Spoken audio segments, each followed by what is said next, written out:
Alright guys, let's change location for you here in the LPL Week 1, Day 1. We're moving over to Beijing in JDG's home arena.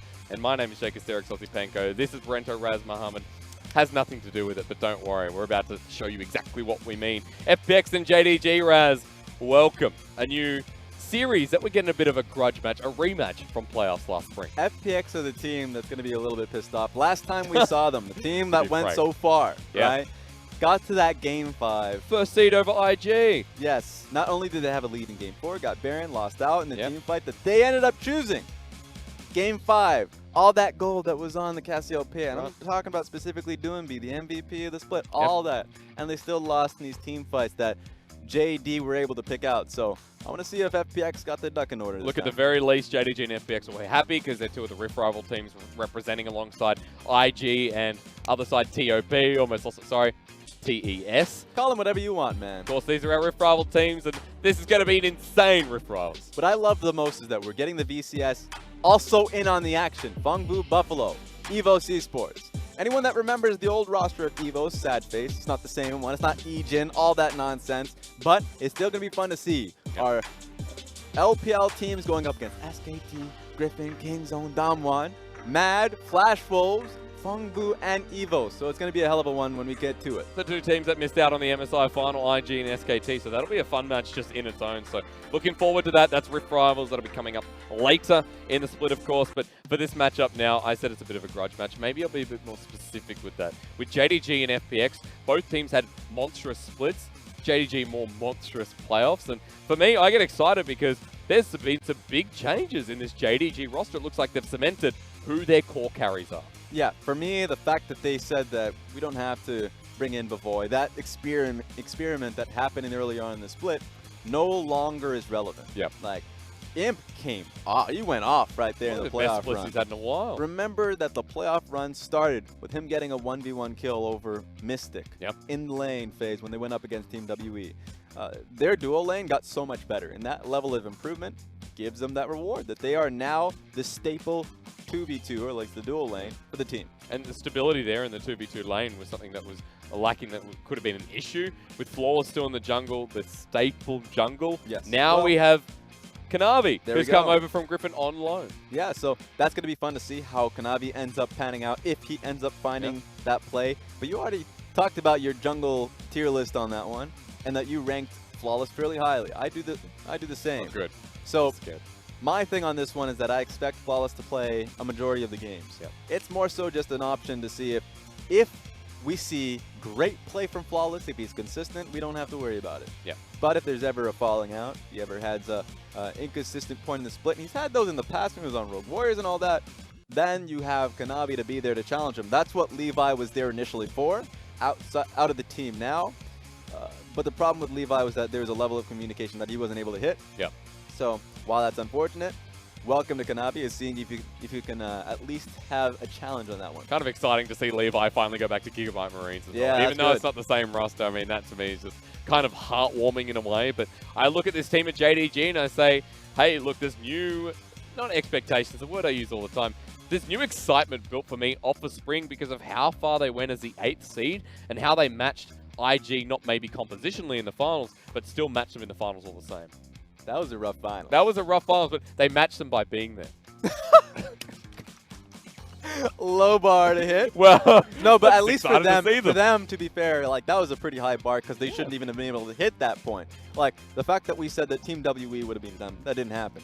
They went up against Team like RNG. They played 14 games to get there. Yes, but like the fact that they went up against RNG and beat them at their strength. RNG saying that we're going to be playing towards the bot side of the map. They didn't lose because Amazing J, or in that case, that we got to see Zatai in the top side of the map. They lost because not only was bot lane a losing situation, JD doubled down on it and won. I remember that triple kill that ended up going over towards Imp, and I was like, well, good luck on that one, RNG. He's back as well. So there we go. Yeah. So that's something that I'm excited about with JD going so far as they did. I'm never going to match them up with the Invictus Gaming gold standard. But I'm going to say that this makes the matchup incredibly interesting because there's a reason why I went to 5 games when FPX went up against them. So does that mean, you know, just coming back to that small point, does that mean suddenly you're a JD supporter in matchups like FPX after what we saw? Or do you still side with a team like FPX that some say were hard done by? Well, I was making a comparison of that's more closer than them and Invictus Gaming. Yeah. In this matchup, I am currently on the FPX train. Okay. Because I think FPX, when they went up against that best of 5, I think the nervousness, the situation got the better of them. They were doing things much differently than they would in the regular season. Now, to be fair, that dive in Game 4, they would do that on any regular season game. That's true. But in Game 5, when they had that monstrous lead on towards Doinb, a lot of that was just like, well, why are they playing like that? Regardless of the itemization point. Why was he playing so conservatively, not being able to help out his jungler in those situations he needed to be able to do that? So I think that coming back into the split, we're back. FPX are as strong as we last saw them. While we hit the fact that they were 3rd place in the last split, they were 1st place in the regular season. That's right. So they're strong, and you have to be able to take them down. And you look at FPX, and you still say there's this monstrous combo between Tian, between Doinb. I mean, Doinb and Tian had such good, what's the word? Synergy, that's it. Finally got there as we get into game number 1. For Doinb and Tian, the best mid-jungle duo in the league, I started to think so, and let's see if Summer proves that once again. So immediately what I am, getting a gauge of, the Nautilus ban, important. Remember what I said going into Game 1 or Series 1. Yep. Nautilus is a fantastic counter to our Yuumi. I think that JD are going to try and pick up the Yuumi option. LvMao is the type of support that's incredibly quick to adapt to a lot of these champions. They're going to forego that one, giving the Irelia over towards, I would expect, Zoom. I want to see what we end up getting here. Interesting that we're seeing the Irelia over something like the Ryze. The Sylas still available. Of course, other flex is taken off the board. I love the Lux ban, which we can talk about a little bit later, but it is going to be the Sylas picked up here for FPX, and there we go. Looks like the Ryze as well, double flex. Every analyst in the world right now has a heart attack. JDG just gave up Ryze and Sylas in the whole pick ban scenario, and FPX had red sides. So that's a shocking point to me. Yep. Usually when you have the Sylas, though, you need to couple it up with a strong and dominant jungler so he can get Sylas past his early weaknesses in the laning phase. But with the Jarvan being picked up from JDG, actually much easier. Now, thankfully for JD, Rek'Sai's been banned out. But about my FPX, you can still go towards the Olaf, which is a fantastic option. That's right, we saw it so well from GJ. I expect the Olaf, but I would also say Lee Sin is a decent option here for Tian. A favorite of Flawless, but some like Flawless, he's had the Jarvan banned against him over in spring. It was a very high ban rate against FPX, and now finally picking it up. Let's see the Jarvan go into the Olaf as Tian does lock it in. All right, here we go. This is where you're just sad if you're JDG. JDG has to prove to everyone in the world that this was the right decision. Yeah. Because that's a lot of firepower you're giving off. It's like when you're going into World War I and the enemy squadron has tanks and you still riding on horseback. Okay. That's when you keep the horses in the back. Don't bring them up. You don't want to sacrifice the horses. Well, for JDG, I think at this point, look, there's still options on the board. There's still the 80 carry to consider at this point. What are the options? Imp doesn't have his Sivir, but it's not always Imp's champion. Look, if we're banning away for Yuumi, I'm still excited for the potential. And they're both waiting on ADs, but it's FPX that can really start nailing them down so they can pick the one that's a preference here. So if I'm LWX and you just banned out the Sivir and the Xayah, I'm actually looking towards Varus as an option that has great range, has great engage when your composition kind of lacks that. So I'm looking at Olaf, difficult to nail people down. Ryze, kind of, it's more of a pick if you're looking towards his Rune Prison. And for Sylas, it's like, well, I guess we're just going to have to look at the enemy team. And I said, I guess you got Jarvan in the enemy team. Yeah. That's fine. But for FPX, I think more consistent engage in your roster so you don't have to rely on the Sylas. That would be wonderful. Pick the Varus or the Ashe. Okay, well, let's find out, because there's just been so many 80 carry bans, and I think at this point, LWX just have to pick up the scraps as well. But Lucian being a possibility, we still don't know what Crisp is going to play. If Imp, however, picks up the Caitlyn, I'm just going to say one thing, that this pairs very well with the new Cat champion. Well, sure. I say that about a lot of 80 carries. I'm a little bit more, I think it's going to be a Braum. Okay. Like, I think Lucian Braum is fantastic, and it works really well with the Olaf. Has great level 1, too, so FPX has a lot of options if they have Braum. And even though I talked about my initial concern of not having the engage necessary, I still think they have fantastic lanes. And they got a good 1-3-1. So, you can't get everything. For JDG, though, I would be happier if they Well, okay, they could. Oh, 2 games. don't do this. The Braum is available, and that is not a good matchup. 2 games in spring though, Raz. So that makes this very a big Please possibility. don't lock this. Yes. Oh, no! Raz just. What is this pick ban? Well, I can tell you one thing. We have our first Yuumi of the LPL. I told you it was coming. Maybe I got the side wrong, but I'm still excited. We see it down in Crisp. All right. I actually, personally, I'm obviously going to have difference of opinions with these people. Yeah, really. But, like, Braum is great in this situation, and it really makes it easier dealing with the Leona. At least for this case, Leona's happy. If she has a way to be able to get on top of the Yuumi, and of course she can disengage some of the initial engage by just leaping back onto the Lucian, but then turn on the Lucian, that's a decent way to play out the lane. Yep. But Yuumi is a fantastic champion. I love the fact that this is going to be the first Yuumi game in the LPL to commentate on. Very easy to reposition if you're the Lucian as well to get that prowling projectile in a good position there for the Yuumi. Of course, Crisp not afraid of picking up the engaged champions, which is why for me it was such a big surprise to see him pick this champion up. If anyone in these 2 rosters you'd look at Crisp because he is the Bard procurer. He is the You mean mage. LvMao, right? Yeah, LvMao, excuse me. And the fiddle support as well. So a big surprise, but an exciting one nonetheless. Yeah, but the thing about Yuumi is that she is the most meta you can get right now. While she is a completely different playstyle, supports right now are clamoring to pick her up. Pick and ban right now. And sure, not a lot of leagues have started. Right now, it's only been some European national leagues and North American Academy leagues. So, like, those are the ones where you look at and you're saying, okay, I'm seeing a lot of Yuumi here. But the difficulty, and this is what we're going to talk about when we get into the game, the difficulty of the champion herself is notable. Because in the first day of Academy, I know that day 2 came through, I didn't see the results on this one, but 2 Yuumi games played, 2 losses. And a lot of it has been in the fact that the laning phase has been fantastic. But if you're coming in and your team doesn't have the engage, and the support position is the way that you end up getting that, then, of course, as we listen to this guest, Oh, hello. how you doing? But the biggest question mark for me is how your composition really rounds that out. And for me, FPX doesn't have any bit of engage past Sylas being able to adopt another person's ultimate. I'm curious to see first LPL Yuumi on the side of Lucian, not the partnership I expected. But I told you I'm excited. I don't need to explain it anymore. Let's jump into Game 1 of FPX JDG, the semi-finals rematch that went to Game 5. They enter Summoner's Rift to set the tone early. 一集团两边的英雄强度来说，其实是差距不大的。以控制量来说，可能还是京东这边占一点小便宜。 Oh, hang on. Let's just start things off. Hello, Tian. Hello, Yuumi. You think it's 3, but it's actually 4 as GimGoon gets caught out. We're just going balls to the wall once again as JDG forced the heal out, and Tian slows him down with an undertow. We get the prowling projectile to slow down LvMao, and now for LWX, the follow-up needed. They root him down, but not able to find the kill. That's the start we expected, and the start, really, of today.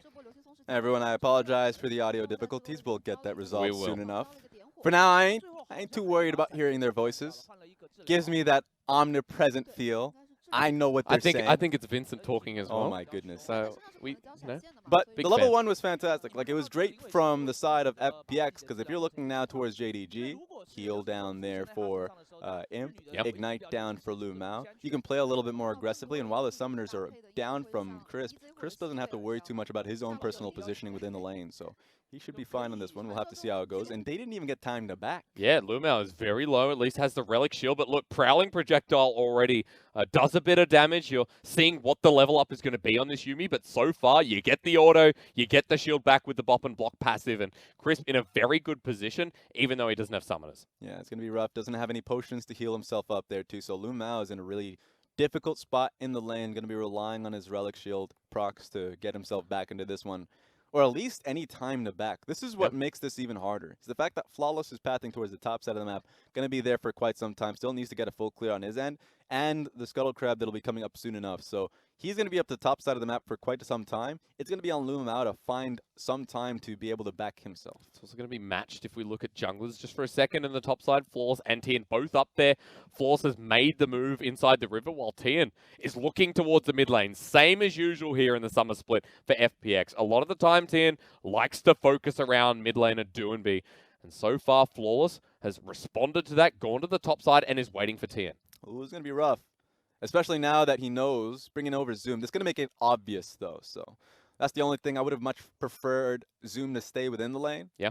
And then force Tian to commit to the Krugs. Would have been an easy flag and drag there for Flawless. But he ends up getting himself the Krug camp anyways, so he still has that experience advantage. You see GimGoon couldn't move, so he's stuck at the turret while gets a couple of trades off with Zoom in the top lane. Tian now back to the Scuttle Crab as it spawns. Still getting used to the 315. Most annoying thing if you come into jungling and you don't know what's going on, but Flawless just kind of forces him out. And looks like he won't even take it. He's like, nah, we'll just wait and see. Yeah, it's going over to the top side. He recognized that GimGoon had to base. And on top of that, Doinb was the only one who could really help him there, but Yagao was in position to come in and challenge. So makes a lot of sense for FPX's jungler Tian to be able to get the hell out of there. It's a beautiful moment. I don't need game sound to figure out how magnificent your voice is, Raz. Oh, thank you. Yeah, but maybe now's not the time or the place. Oh, Yuumi, Looks like Chris has just disappeared, and looks like there's another comment on it as well. Well, I just want to focus on the fact that right now, Flawless doing so well for him in the early portions of the game. Yep. He's going to just try and at least nail down level 4, level 5, get the experience advantage over Tian. The jungle matchup may not work out well for him. As long as he has that leg up towards 6, he can be able to make the play first. Now, he has great ganking potential towards top side and bot side. As long as a control ward, I would much rather see him go towards the bottom side of the map. Just because as long as he has a pathway bottom lane, control ward that's in the tri-bush, he can find his way here, and it makes it very difficult for Tian to do his job. Because technically his bottom lane is doing great. Like it's fantastic, the poke damage is coming through, but you can't gank for a Yuumi lane. It's very difficult to nail anyone down, unless if you're going for a dive, but even then, it feels like you're really working with 2 HP bars. Well, that's what they're thinking right now, because you can see the respect as Flawless heads to the top side, the bottom side backs off, and for GimGoon now needs to dodge away, misses the flag drag flash. Flawless, that's not good. In fact, the trade-off here is going to be huge. GimGoon just turns it back onto the jungler and almost takes his life as well. He made the attempt. I appreciated it. Tried to follow up on the flash there, of course, but wasn't able to do so. That will slow down Flawless a little bit. Has to base while Olaf is still on the map, chugging it along. So yeah, it kind of sucks for Flawless that he was able to get such a huge lead in the early game, but kind of getting smacked out in that one. But at least there, Zoom still gets a slight advantage because GimGoon still has to play it relatively safe. And if we're not looking at the wave right now, but right now it's doing well for Zoom that he's holding the wave near his tower, and it's a real struggle for GimGoon to completely reset that. Relieves a lot of pressure because in that lane, already 20 CS ahead for the Irelia, the winning lane being further advanced by Flawless. Even though he used the flash on the top side, it adds a bit more pressure there. But look at the bottom side of the map right now. Look at the Yuumi lane and how that's advancing, because LWX and Crisp, there's a 20 CS lead there already at 8 minutes in the game. 6. And so that's something that, you know, a lot of people, a lot of audience members, not too sure what Yuumi actually does, because there's been a lot of bans coming through in solo queue. Mostly because people don't want to see their own Yuumis picking it up. But not in China, because I played it 5 games straight. Okay, I mean, that's sure. Let that one go through. You're not a fan of it, okay? I don't care. I will say, I will say though, the strength of Yuumi a lot is going to be through the laning phase, the slow that she has, the poke that she is able to, you know, apply towards the enemy AD carry. Yeah. Primarily, you see it for AD carries that have some insane range, like Caitlyn Q, Varus Q, Ezreal Q. You're talking to me about Kalista, even though the range isn't really there, but still with a Q. Well, yeah, sure, W. Like, there's a lot that you can utilize there, but you can tag team that one. I think the best lane with the Yuumi as well is actually Jhin. Turns that into a slight of a kill lane just because of the slow that is also tagged along with it. True. So there's a lot that she's able to provide there. Later on in the game, you've even made a mention of it. The slow is so strong that you could turn it into a pick opportunity later on in the game. And with a lot of melee champions, in this case, there are 3 champions, the Irelia, Jarvan, and the Leona. In team fights, that 3-hit proc that turns into a stun that's there for Yuumi is even stronger. So we'll have to see if they can play with this one properly. Looks like we're just in time as well to find the fight with the audio back in fruition as well. Here comes the Vanguard's Edge. Doinb a little bit early to the fight. He gets ignited and he drops the first blood. As FPX, the fight looks a bit too much for them. JDG are low, but it's manageable until GimGoon comes on in. Tian there as well. And the Yuumi has found the slow with the culling in the mix. Tian gets another one, and FPX turned that around nicely. Immediately segueing that one into the Infernal Dragon. Great teleport to be able to match it. GimGoon comes in strong and is able to fight back on that one. So I loved it. I mean, Yagao comes in, gets the initial kill, but the call ultimately from that point forward, do you end up backing away? Yeah.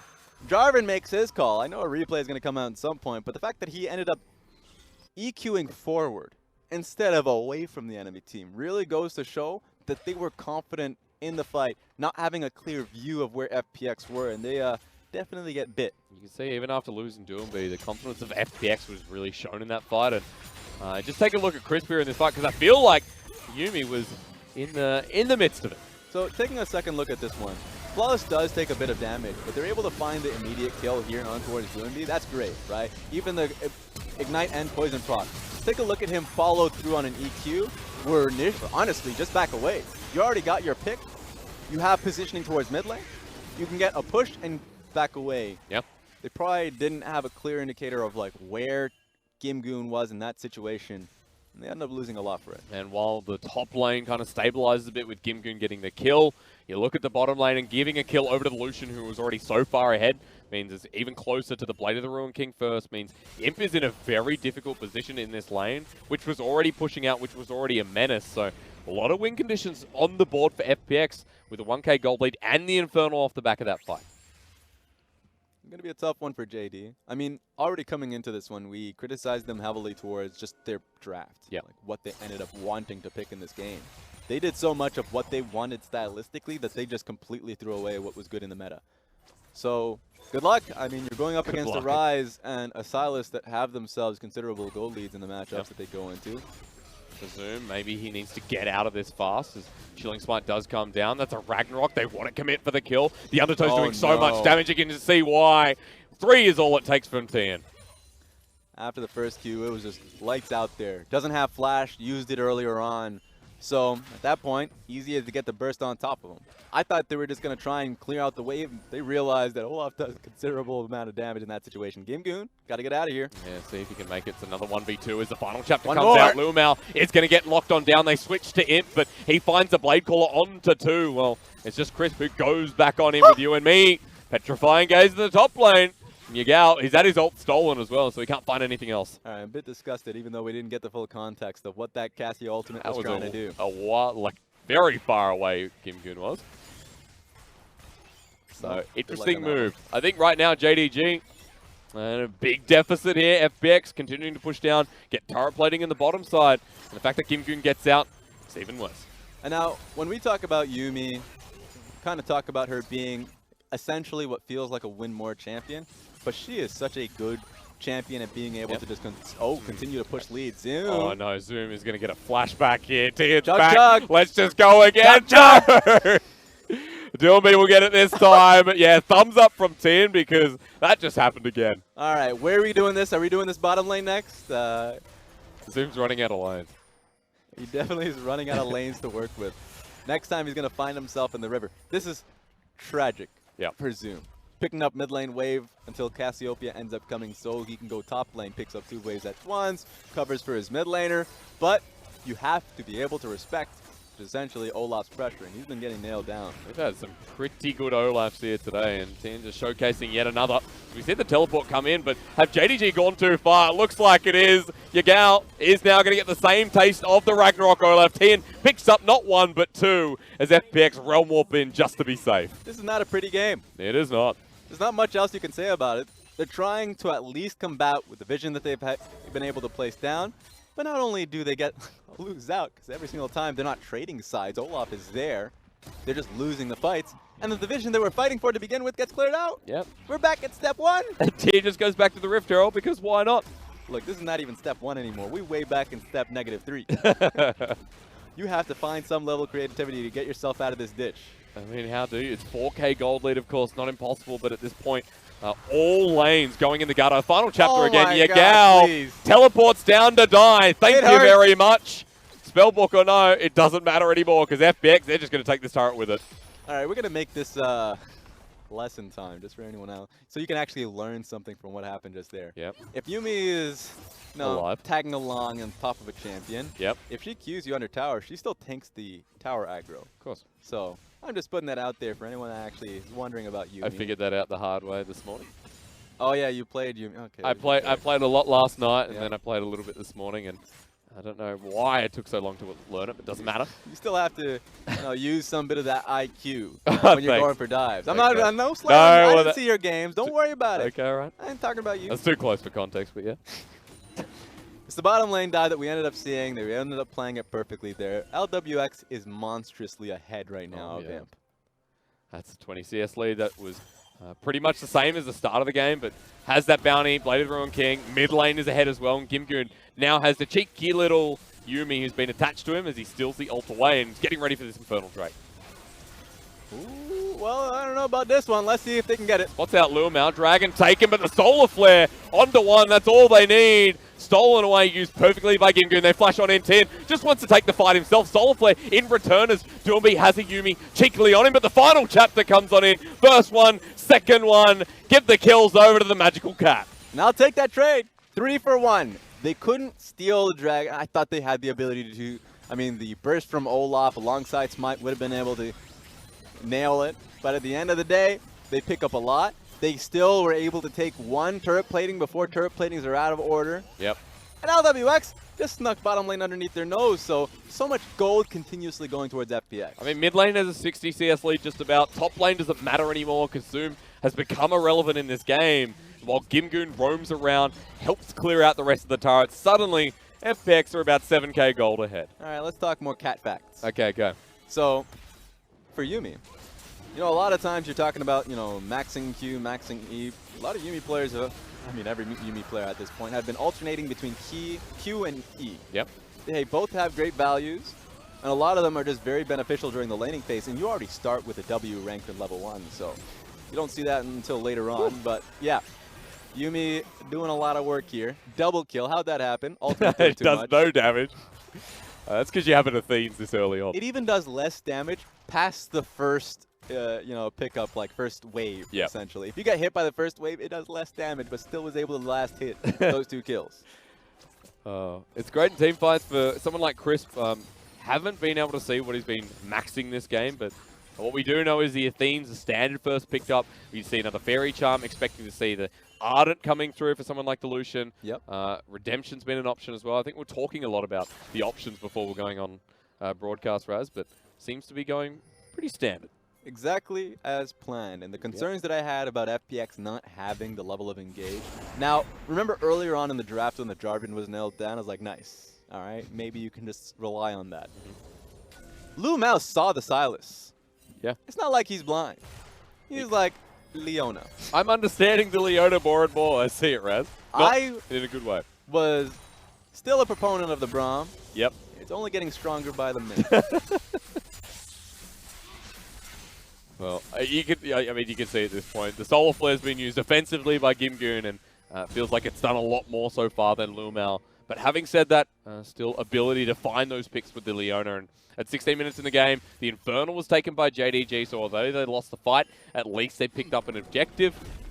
Now can they stop the Rift Herald push in the top lane? Now I'm just expecting history to happen. When FPX gets a substantial lead, they don't become like a revolutionary team. They don't change their strategy. They continue to look for team fights. Yep. They'll get more blood. I'm expecting about 20 kills by FPX by the end of the game. Okay. That's how ruthless it ends up getting now. It gives JDG an opportunity to come back. Like, we still have to remember the lessons that FPX and JDG had during their playoff stint, that full game 5. But I think right now FPX have such a substantial lead that this game feels a little doomed. We'll see what ends up happening. I mean, they can keep forcing plays like this. There's a Realm Warp. Final chapter comes through again. Again, just the edge of Yagao. As Tian walks back on in with the Ragnarok. Thank you so much for the Prowling Projectile. Yagao almost dies to it as the Rift Herald just starts clawing away. Flawless even walks on through and almost dies himself. And eyes on GimGoon here, because if they can get this top lane turret, going to be a little harder now with no wave. They're going to segue that towards the mid lane as he's prepping that one. So for FPX, they're playing this one perfectly. JDG forced to just play the game of cat and mouse. For JDG, now the top turret just keeps getting harassed on. Flawless trying to hang around, but they need to leave because this turret's already dead, and Imp almost goes down with it. This is just a compounding advantage. JDG need to group up, and the fact that they're doing so makes it so being able to pick up experience on the members that need it impossible. At this point, the 2-level advantage that Doinb has is only going to expand. So rough times here, especially if their next push is going to have Ryze on side lane, and Yagao can never do that for himself. It's going to be a hurting. Definitely is. You got the Ignite, so Yagao's just like hoping for something at this point. But again, I digress. 60 CS lead for Doinb in the mid lane, and the fact that GimGoon has gotten away, and now with the Electrocute, Sylas has the Luden's Echo. That's the first item before Zoom was able to get there. Just such a good news story. JDG waiting for this pick. This is what they can hope to do right now against FPX. But even that seems too much. LvMao imp, back away, Flawless is away as well. They should just be pushing on mid. They cannot contest for this. For them, they feel like they have to do something drastic to get themselves back into the game, but take a look at the position that Zoom's in. While he does have teleport, he wants to be able to at least clear the wave. He doesn't even have his Trinity Force at this point. Yeah. Struggling for itemizing because he got himself the Tiamat. So we're going to have to see what he can do to at least kind of help the team in team fights. Not going to be in the position. With that teleport, there's not going to be a follow-up because there's no pick that comes through from JDG. They're still here. Someone will come. There's a lot of patience. Use the AD carry as a bait. Well, hang on. Okay, the back's going to come through, of course. I think even with the 2v4, it's going to be a bit too much for JDG to handle. FPX just seems so simple, and pondering why they got first seed. Well, this is a very good example in Game 1 as to how dominant the team were in the regular split. That's the thing about FPX. I think FPX getting that first seed, the way they were able to do that, at first we had expected them to just be, like, I would say one-trick ponies in the sense that they used Tian and Doinb to a fault. Like, they needed to be able to pick up wins or at least have a shove in mid lane. And teams at the top were really challenging them that one. Yep. Specifically Invictus Gaming, because of course they have the stronger 2v2 just in terms of mechanical skill. And then we saw them struggling when they went against TOP in the regular season in that same facet. Of course that changed when Top Esports ended up coming at them at the 3rd, 4th place match. What I saw was a more dynamic team. A team where Tian wasn't tied to Doinb at all. Tian was able to actually make a lot of side plays happen, so we got to see GimGoon, who's well respected now internationally, if you've seen the tier list that FPX actually showed up. Yeah. GimGoon was at the top of that one. And of course playing towards the bottom lane of LWX and Crisp, who's been at this point like the longest lasting duo lane. They have been together for so long that you never question their duo lane synergy. Of course not. So FPX, a strong team to contend with. And they're already dominating JDG off that point. You can just see why something like the Yuumi came out with a duo like LWX and Crisp. The Yuumi needs a lot of synergy. And a lot of the time, you see in solo queue, you don't really get that. So good to be seeing it here, and especially in this first game where already has such a significant lead.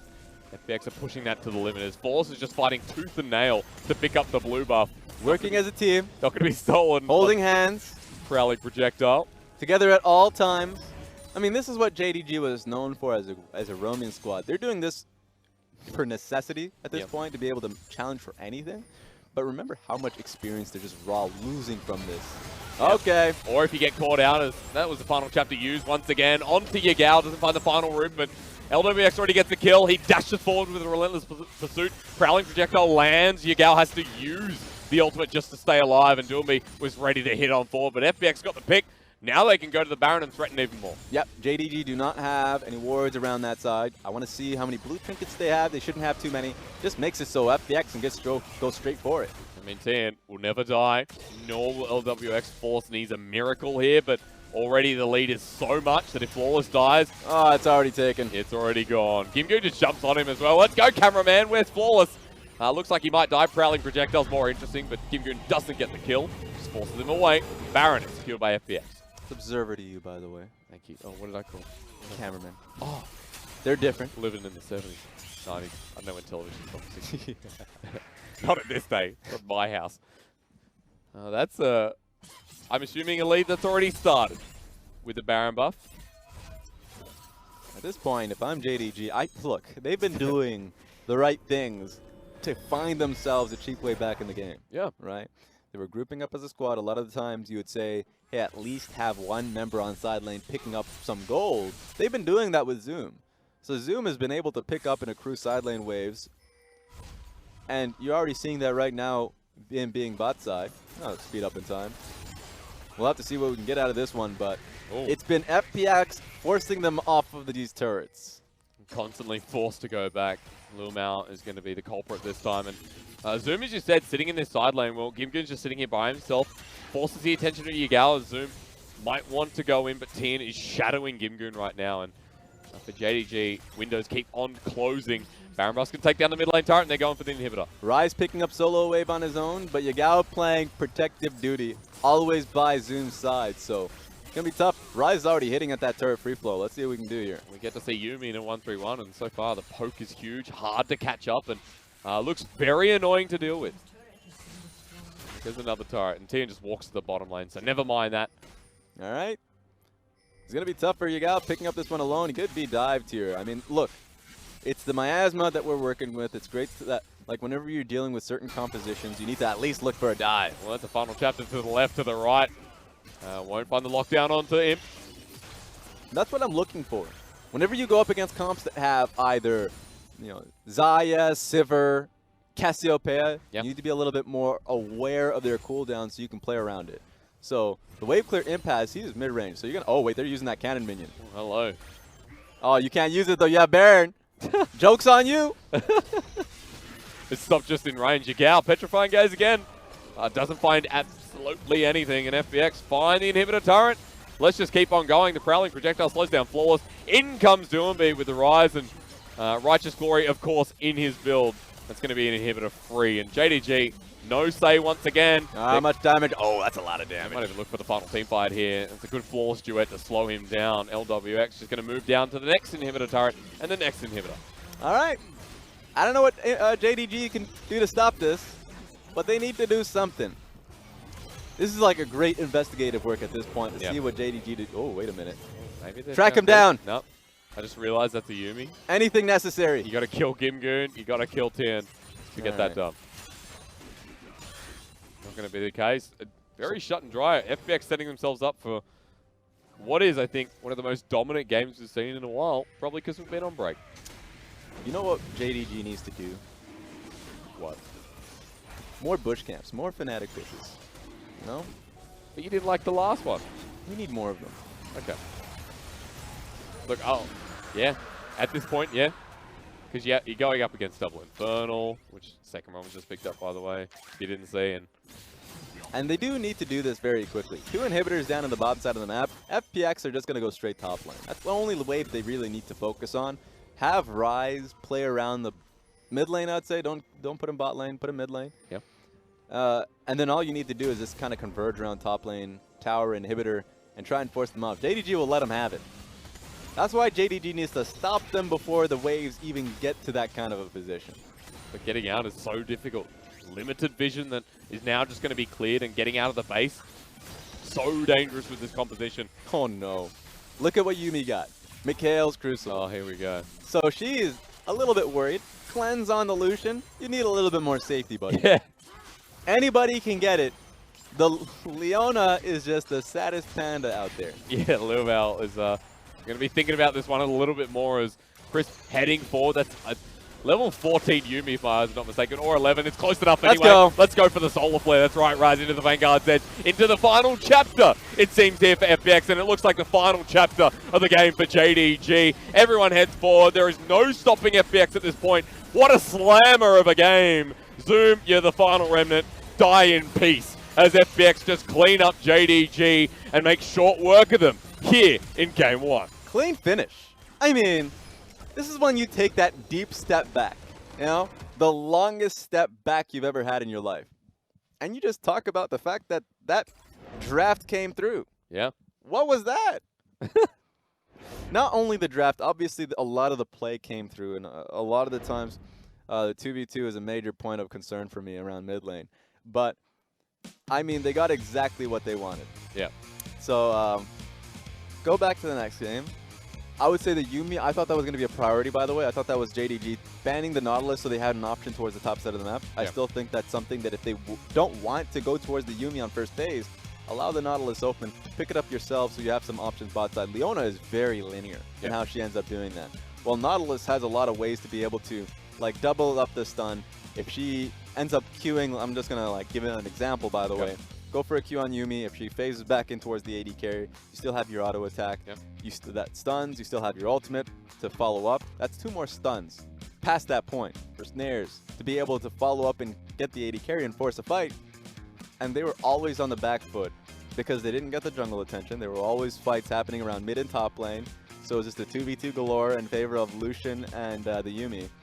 And I think that they didn't give themselves the best lane. Now remember, just as a caveat before I drop this one off, that level 1 was horrific for the Leona. Yeah.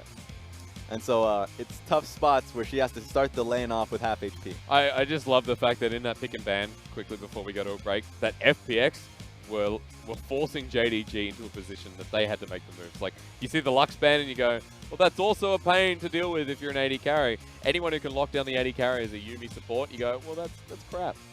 Yep. So you see the Nautilus ban, you see the Lux, and you see the predictability maybe of JDG from FPX's side. So I'm curious what happens in Game 2, because at this point, JDG need to find some kind of response, because for FPX, that seemed just a little bit too easy to start the split off. We'll see what happens in Game 2.